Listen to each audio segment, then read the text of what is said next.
If we were observing the syntax for default information originate, this powerful command that allows us to advertise a dynamic default route into OSPF, and it works great, we may need to know the metric type and what this really does. At a high level, it says E1 or E2. But what does that mean?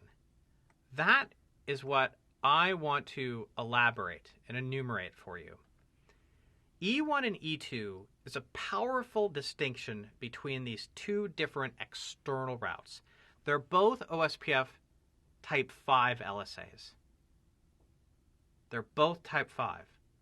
But we have two different variants of the Type 5. So it's kind of like a subclass, if you will. Now, what I want you to understand is the following. Let us say that we are doing the default information originate syntax here. And this is on R5. And we say this. Default information originate metric type. Now the default is 2. The default metric type is 2.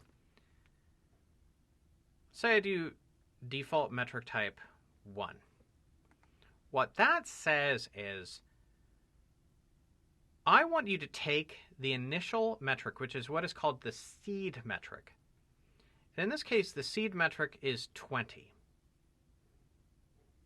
Okay, so the seed metric is 20.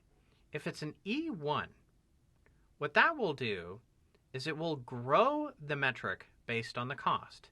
So if it's an E1, it will go up here, go through the link, and get a cost of 1 added. And then it'll get another cost of 1 added as it goes between R2 over to R1. And so the sum cost, if it is an E1, is going to be 22. But let's say I don't have that. Let's say I leave it. Then I get the default behavior. And the default behavior says, guess what? Don't even worry about the cost. Don't even worry about the cost. You're going to leave whatever the seed metric was that was advertised. Now, why do we care? Because I want you to see something really interesting. Let us say we wanted to load balance and have both R5 and R6 be equally shared by R1, and let's say there were a bunch of downstream routers past R1. If I wanted to load share equally, which option should I choose? Should I choose to leave it as the default or maintain a more sophisticated and accurate flavor of that metric? Compare the either-or scenario. If left as E2, the default, the metric would be 20 on both routers because that would be the seed metric and it wouldn't be modified by the extra hop. It wouldn't be skewed by the extra hop between R5 and R2, which is R4. And so if we're talking about traffic, what would happen would be this. We would get traffic, if it's E2, equally load balanced. Isn't that great? Maybe great, may not be great, but this topology would be good. Because I don't care about an extra hop when it's just 1 extra gigabit router, no big deal. Not in an enterprise organization, in an ISP, that would be a big deal.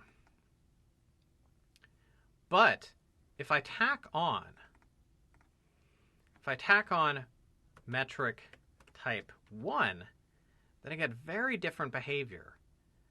My metric that would be impacting me right then would be the E1, and I would be getting, well, I wouldn't be getting my traffic distributed over, and I accidentally removed from where it needs to be. It needs to go across from R1 to 2 to 6. It would go across the lower cost pathway. And it's not that much lower, but because we're being mindful of that extra metric between us and the autonomous system boundary router injecting the default route, it is highly impactful to us. So I want you to know this. If you are looking for load balancing, choose E2, which is the default.